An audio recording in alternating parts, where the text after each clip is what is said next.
Assalamualaikum. Kata Jemaah Pastor Wali Mereka apa Tuan yang cikgu kita Alhamdulillah நமக்கு நல்ல ஒரு செய்தி பொழுதுதான் குரான் போய் நான் ஏற்படுத்திய பெரிய வெள்ளி ஆராதனை அதெல்லாம் நாம் கழிப்பொள்ள வேண்டும் சந்தோஷம் வைக்க வேண்டும் என்று தேவைப்படுகிறார். இப்பொழுது முதலாவதாக பிதாவே இவர்கள் மன்னியும் இவர்கள் செய்கிறது இல்லை என்று அறிவிக்கிறார்கள் என்று லூக்கா 23:34 சொல்லும்படியே கர்த்தர் வேண்டி கொடுத்தார். அதை பற்றி பேச வருபவர்கள் தெல்சா மஞ்சி அவர்கள் வடக்கு அழைக்கிறார்.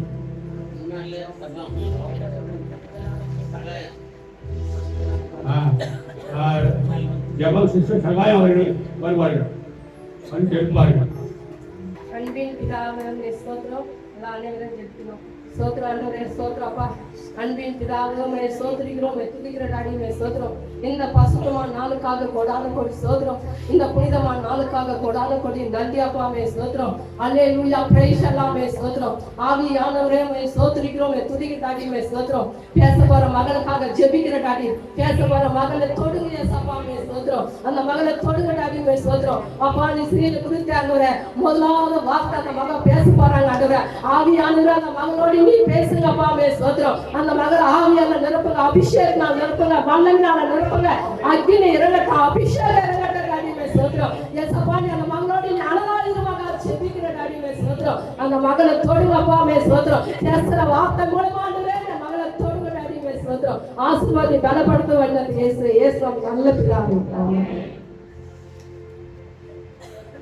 அப்படியாக கொடுப்போர் சிக்கல் எழுதுவா வந்து அவளை அழைக்கிறார்.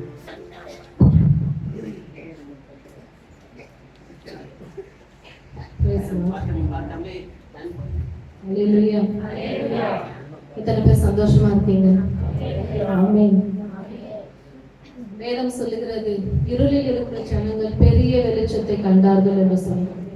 அப்படியாக இந்த நாள்ல கர்த்தர் நம்ம எல்லாம் இருளில் இருந்தோம், ஆனா இந்த நாள்ல நமக்கு எல்லாருக்கும் ஒரு வெளிச்சத்தை கர்த்தர் கொடுத்திருக்கிறார். ஆமென். இந்த நாள்ல உள்ள கர்த்தர் சிலுவையில இருக்கும்போது பேசின 7 வார்த்தைகளை நாம் தியானிக்க இருக்கிறோம். அதுல முதலாவது வார்த்தை எனக்கு கொடுத்திருக்கிறாங்க. அதற்காக கர்த்தருக்கு முதலாவது ஸ்தோத்திரங்களையும் ஊழியக்காரர்களுக்கும் நன்றிகளை ஏறெடுக்கிறேன்.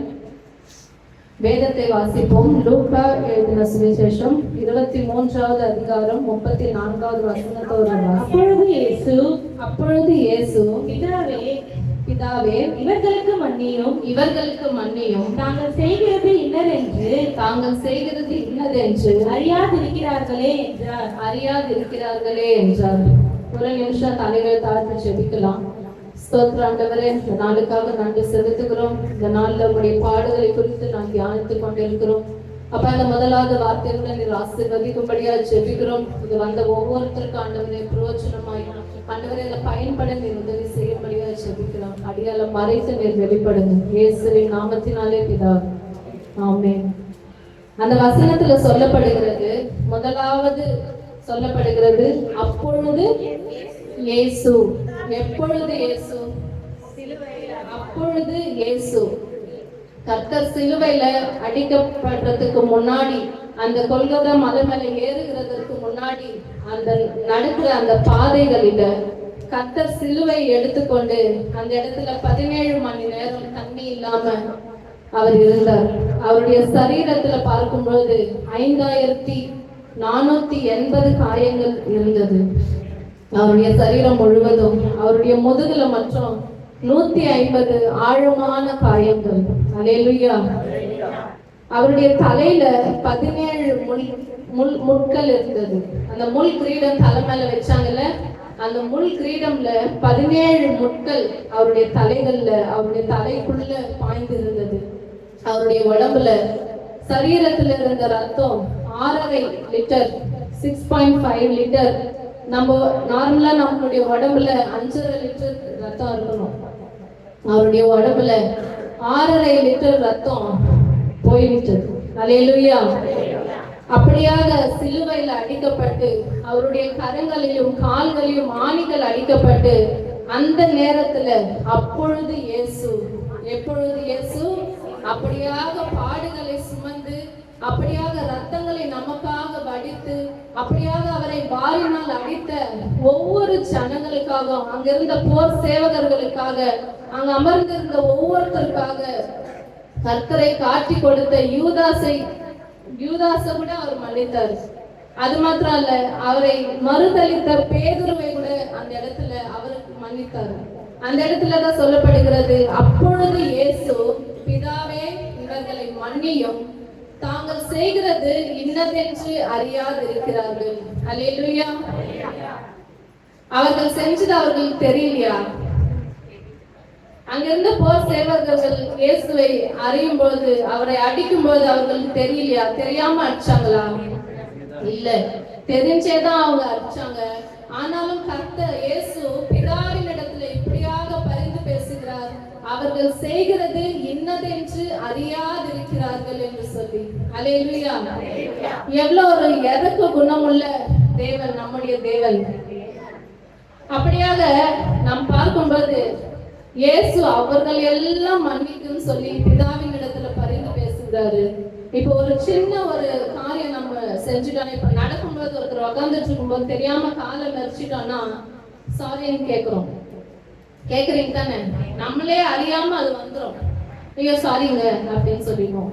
ஆனா பெரிய பெரிய தவறுகளோ இல்ல பெரிய துரோகங்களோ யாராவது நமக்கு செய்யும் போது அதை மன்னிக்க நமக்கு மனசு வராது. அல்லேலூயா. எத்தனை பேர் நம்புறீங்க? பெரிய தப்பு இல்ல நமக்கு துரோகம் செய்யும் போது நம்ம அவங்கள மன்னிக்கிறோமா? இல்ல, நமக்கு அந்த மனசு இல்ல. ஆனா கர்த்தரை காட்டி கொடுத்தவனையும் கர்த்தர் மன்னித்தாரு, அவனை மறுதளித்தவனையும் அவர் மன்னித்தாரு, அங்க அடித்தவர்களையும் கர்த்தர் மன்னிக்க சொல்லி அவர் பிதாவின் இடத்துல பரிந்துரைக்கிறார். ஆனா கர்த்தர் அந்த இடத்துல பார்க்கும்போது அந்த எண்ணம் அந்த ஒரு சிந்தனை நமக்கு இல்ல, அவ்வளோ நமக்கு இறக்கம் நம்ம இடத்துல இல்ல. ஆனா நமக்காக கர்த்தர் அந்த சிலுவையில நம்முடைய பாடுகளுக்காக நம்முடைய பாவங்களுக்காக அவர் அந்த இடத்துல சிலுவையில அந்த இடத்துல தொங்கப்பட்டார். அவ்வளோ காயங்களோட அவ்வளோ ரத்தம் வீணாய் போய் அவ்வளோ கஷ்டப்பட்டு கர்த்தர் நமக்காக அந்த பிதாவின் இடத்துல பரிந்து பேசுகிறார். அல்லேலூயா. அல்லேலூயா. ஒருவரை நியாயம் தீர்க்க நமக்கு அதிகாரம் இல்லை. ஆமென். ஒருவரை நியாயம் தீர்க்க நமக்கு அதிகாரம் இல்லை. ஆனா ஒருவரை மன்னிக்க கர்த்தர் நம்ம இடத்துல அதிகாரம் கொடுத்திருக்கிறார். அல்லேலூயா. ஒருவரை மன்னிக்க கர்த்தர் நம்ம இடத்துல அதிகாரம் கொடுத்திருக்கிறார். நீ இவங்களை மன்னிக்கலாம் என்று சொல்லி அவரே ஒரு உதாரணமாய் அவ்வளோ பாடுகள் பட்டும் அவர்களுக்காக கர்த்தர் பிதாவின் இடத்துல பரிந்து பேசுகிற தேவனாய் இருக்கிறார். வேதம் சொல்லுகிறது, மத்தேயு 18வது அதிகாரம் 23-24 பார்க்கும்போது பேதுரு இயேசுவின் இடத்துல வந்து கேட்கிறாரு, ஏசப்பா நான் என் சகோதரன் எத்தனை முறை மன்னிக்க வேணும்? 7 முறை மன்னிக்கணுமான்னு சொல்லி கேட்கிறாரு. அந்த இடத்துல இயேசு சொல்றாரு, 7 முறை இல்ல, நீ 70 முறை அவனை மன்னிக்க வேண்டும் என்று சொல்லி. அல்லேலூயா. அல்லேலூயா. கர்த்தர் இந்த நாள்ல நமக்கு மன்னிக்கிற அதிகாரத்தை கொடுத்திருக்கிறார். மத்தேயு 6ஆம் அதிகாரம் 14-15 ஒருவர் வாசிங்க. மத்தேயு 6ஆம் அதிகாரம் மனுஷனுடைய தப்பிதங்களை நீங்கள் அவர்களுக்கு மன்னித்தால் உங்கள் பரமபிதா உங்களுக்கும் மன்னிப்பார்.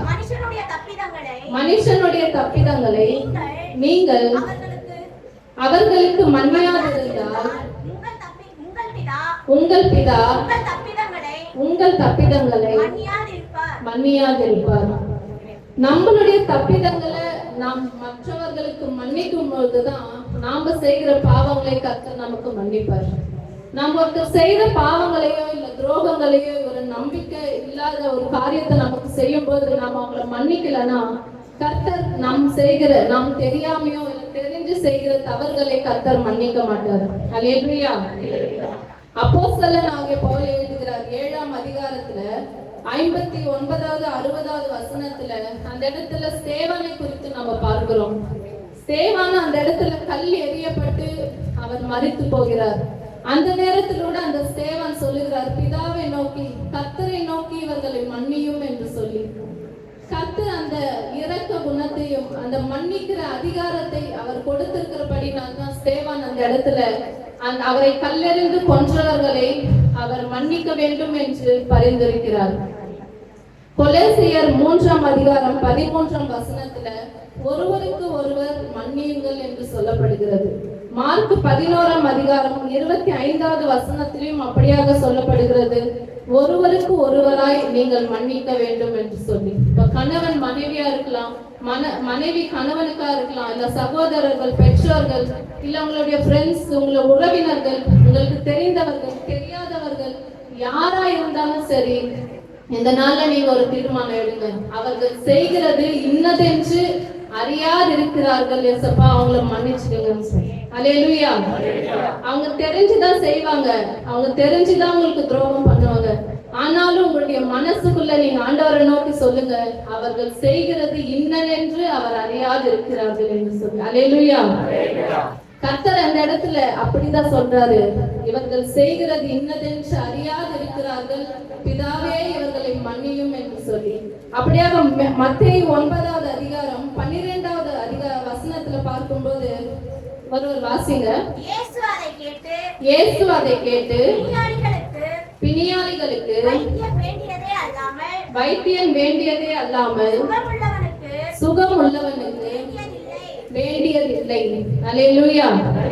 ஒருத்தர் பலவீனத்தோடு இருக்கும் போதுதான் அவங்களுக்கு மருத்துவர் தேவைப்படும். ஒருத்தர் நல்லா இருக்கும்போது போய் டாக்டர் பார்ப்பாங்களா? பார்க்க மாட்டாங்க. அதே போலதான் பாவத்துல இருக்கும் ஒவ்வொரு ஜனங்களையும் நம் அன்போடு அவர்களை மன்னிக்கும் பொழுது கர்த்தர் நம்மளை ஆசீர்வதிப்பார். அல்லேலூயா. அல்லேலூயா. மத்தேயு 5ஆம் அதிகாரம் 5வது வசனத்துல சொல்லப்படுகிறது, சாந்த குணம் உள்ளவர்கள் பாக்கியவான்கள், அவர்கள் பூமியை சுதந்தரித்துக் கொள்வார்கள். நாம் இந்த நாள்ல கோபத்தோடு இல்ல ஒரு வைராக்கியத்தோடு நாம் இந்த நாள்ல இருப்போம். ஆனா அந்த காரியத்தெல்லாம் நீங்க ஒதுக்கி போட்டுட்டு அவர்களுக்காக இவர்கள் செய்கிறது இன்னதென்று அறியாமல் செய்கிறார்கள் என்று சொல்லி கர்த்தரிடத்துல நாம் ஜெபிக்கும் போது கர்த்தர் நம்மளை ஆசீர்வதிப்பார். எல்லாரும் கண்களை மூடி மன்னிக்கிற இருதயத்தை கர்த்தர் நமக்கு கொடுக்கும்படியாக, மன்னிக்கிற இருதயத்தை கர்த்தர் நமக்காக இந்த நாள்ல ஊற்றும்படியாக கர்த்தரிடத்துல ஒரு வைராக்கியத்தோடு நம்ம கேட்போமா? நமக்கு யாரெல்லாம் பாவம் செய்தார்களோ, யாரெல்லாம் நமக்கு துரோகம் செய்தார்களோ, யாரெல்லாம் நமக்கு பின்னாடி பேசினார்களோ அவர்களுக்காக கர்த்தரிடத்துல மன்னிக்கும்படியாக அந்த இருதயத்தை கர்த்தர் இந்த நாள்ல நம்ம கொடுக்கும்படியாக எல்லாரும் கண்களை மூடி ஆண்டவரை நோக்கி நாம் ஜெபிக்கலாமா? மன்னியுங்கள் என்று சொன்னவரே மன்னிக்கும் இதயம் தாரும், மன்னியுங்கள் என்று சொன்னவரே மன்னிக்கும் இதயம் தாரும், மன்னிக்கும் இதயம் தாரும், மன்னிக்கும் இதயம் தாரும், மன்னிக்கும் இதயம் தாரும், மன்னிக்கும் இதயம் தாரும், மன்னியுங்கள் என்று சொன்னவரே மன்னிக்கும் இதயம் தாரும், மன்னிக்கும் இதயம் சொன்னவரே மன்னிக்கும் இதயம் தாரும், சிலுவையின் அன்பை ஊற்றுமையா, மன்னிக்கும் உள்ளத்தை தாருமையா, சிலுவையின் அன்பை